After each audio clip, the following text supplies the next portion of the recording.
Hey Raiders, continuing on with our discussion of one-dimensional motion scenarios. So if we take a look at number 20 here, a ball player catches a ball 3.5 seconds after throwing it vertically upward. And then two parts here that we're looking for, with what speed did she throw it, and then what maximum height above the player did the ball reach. So we've talked about this before, that when you have a more complicated scenario, like in this case, a ball going up and down, you got a greater variety of ways you can analyze it. And depending on what you're looking for, it might naturally lend itself to analyzing the whole trip. Sometimes you might want to just focus on the way up to the peak. You always have to be mindful about these kind of things.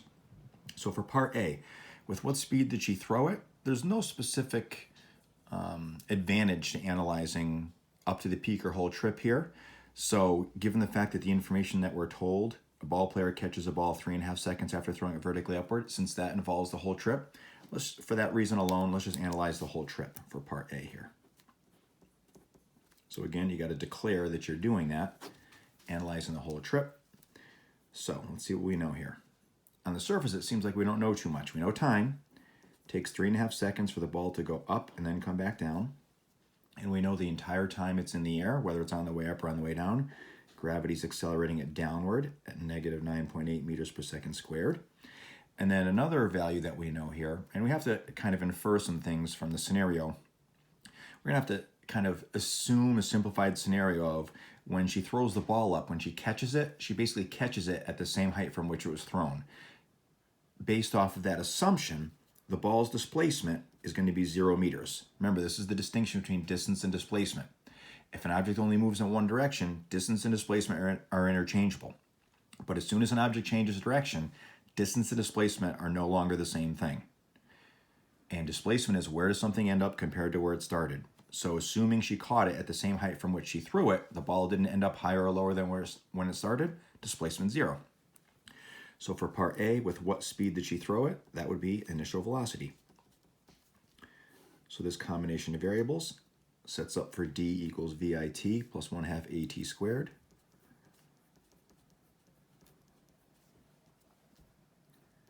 And the initial velocities are unknown.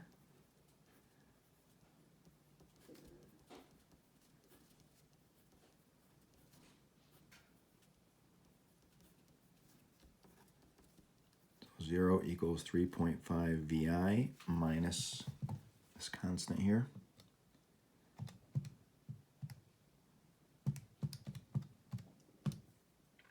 Minus 60.025. So add 60.025 to both sides.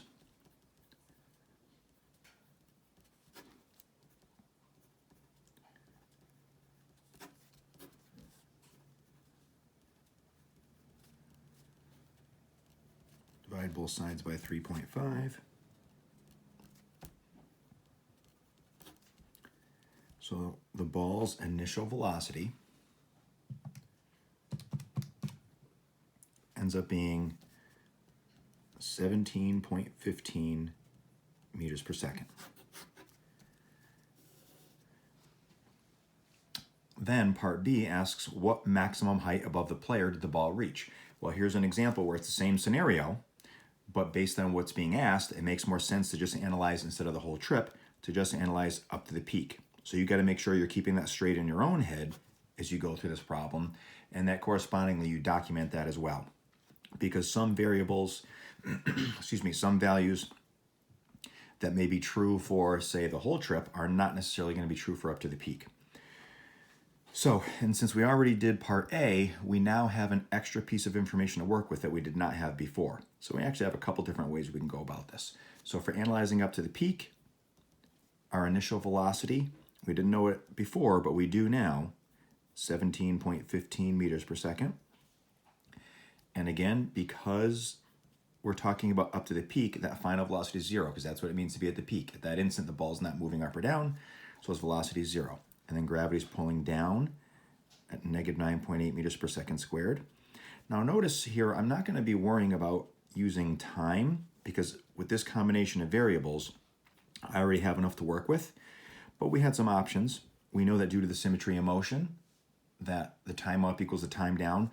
So we could have taken this total time in the air of 3.5 seconds, cut it in half, and that would be the time up to the peak. So we could also use time up to the peak is, 1.75 seconds. We could have done that as well. You have some options. Again, the more complicated the problems get, the greater variety of ways you can solve it. So this combination of variables can be analyzed with VF squared equals VI squared plus 2AD.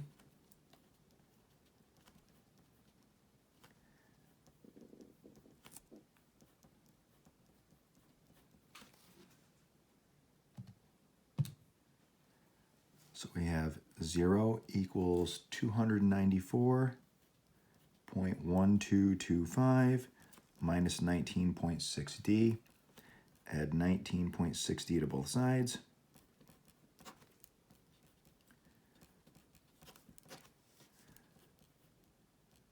So 19.6D equals 294.1225. Divide both sides by 19.6. So the displacement, which in this case will be equivalent to the height, ends up being approximately 15 meters. So that's the height up that it goes. And then 21, this helicopter problem. We solved this one together in class, so I'm just going to move on. Okay, 22. A stone is thrown vertically upward with a speed of 18 meters per second. How fast is it moving when it reaches a height of 9 meters? And how long does it take to reach this height? So here's an example of a problem that doesn't on the surface nice and neatly fit into analyzing segments that we've been dealing with so far. Up until now, with these free fall problems, depending on our scenario, we've analyzed the whole trip, we've analyzed up to the peak, we've analyzed down from the peak. Well, here, we're not really focusing on any of those clear-cut kind of segments. It just says when it reaches a height of 9 meters, and we don't really know what's going on at that point. It may be the peak, but most likely it's not. So we can customize our segments. So in terms of our segments, I would just keep straight in my own head, and in terms of documenting your work, in terms of the segment, it's not going to be up to the peak, it's not going to be a whole trip. It's going to be up to height of 9 meters. It's okay, you can specialize segments that much. So our given information, a stone's thrown vertically upward with a speed of 18 meters per second. Again, it's not plain old v, it's not constant velocity because of gravity, it's always changing. That's the initial velocity of 18 meters per second.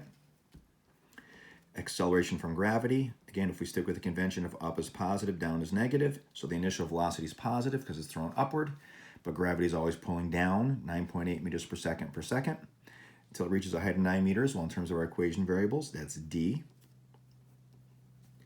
So we want to know how fast is it moving when it gets to this height. So for us, that would be final velocity for the segment we've declared. It doesn't mean it's the ball's final velocity ever, but for the segment we're analyzing, it is. So this combination of variables sets up for VF squared equals VI squared plus 2AD.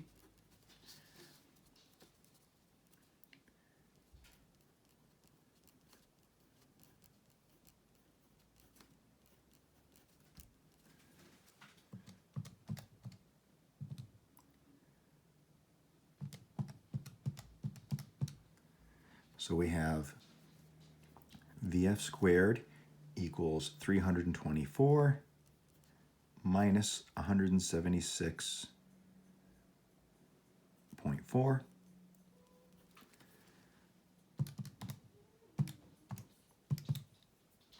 So we have VF squared equals 147.6. Take the square root of both sides.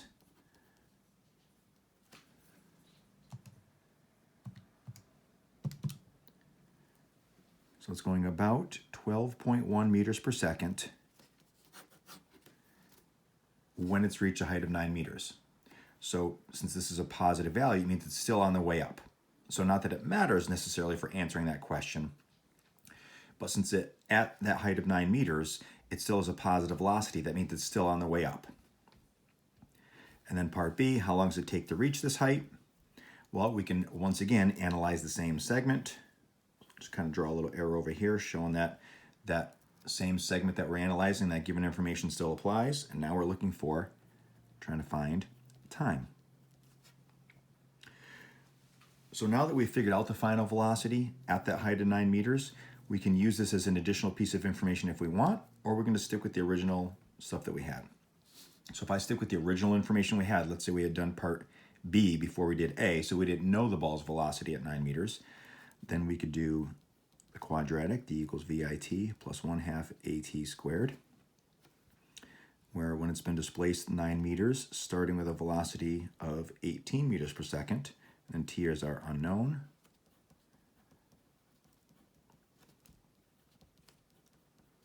So 9 equals 18t minus 4.9 t squared. So now this is setting up for the quadratic formula. So this is a scenario where you can go about this a couple different ways. You want to put this in the standard form. So then we can use the quadratic formula. And remember, standard form generically, ax squared plus bx plus c equals 0. So negative 4.9 t squared plus 18t. Now this 9, we have to make this equation equal 0, so we'd subtract 9 from both sides. This becomes minus 9 equals 0. So here's our a term, here's our b term, and here's our c term. Now you can go about this a couple different ways. You can go to Desmos.com or use the Desmos app, and you can graph this expression. We've done a couple problems like this in class. You can graph this expression here, and then analyzing that quadratic, if you understand the relevant graph points to get, you can figure out then how long it takes to make for the ball to reach the height of 9 meters when this equation's true. Or we've talked about you can do a quadratic formula calculator for you that will really do the negative b plus or minus radical b squared minus 4ac all over 2a. You know, you can find some of those things online, or if you want to copy from me, if you have a graphing calculator, I've got a program, so I'll just show you how that one works. So under program, QuadTick, short for quadratic, and all you have to do is once you've created your quadratic equation and put it in standard form, all you have to do is enter your a, b, and c values. So a is negative 4.9, b is 18, and c is negative 9. So when I hit enter, it'll give me the 2 times. And in this case, I'm going to get 2 positive times. I'm going to get time is approximately 0.6 seconds and approximately 3.1 seconds. So we'll talk about that in a minute. But then one of the advantages of this program is if I go to the next screen, it gives you some additional information. The vertex here, the x and y coordinates of it, that gives you information about what's happening at the peak for this ball. So it takes the ball about 1.84 seconds to reach its peak, and it reaches a maximum height of 7.53 meters per second. So let's go back to the time. So we've got 2 possible values of time here that would work for how long does it take for the ball to reach this height. But if you think about the ball's motion, the shorter block of time is when it reaches a height of 9 meters on the way up, and then it's going to go to some greater height, and then on the way back down, even though it's moving downward, on its downward path, at some point it will also be 9 meters above you, and that's at 3.1 seconds. So that's what's going on with that problem there. All right, Raiders, I'm going to leave this off for here, and then like always, if you have a question, contact me on the Remind app.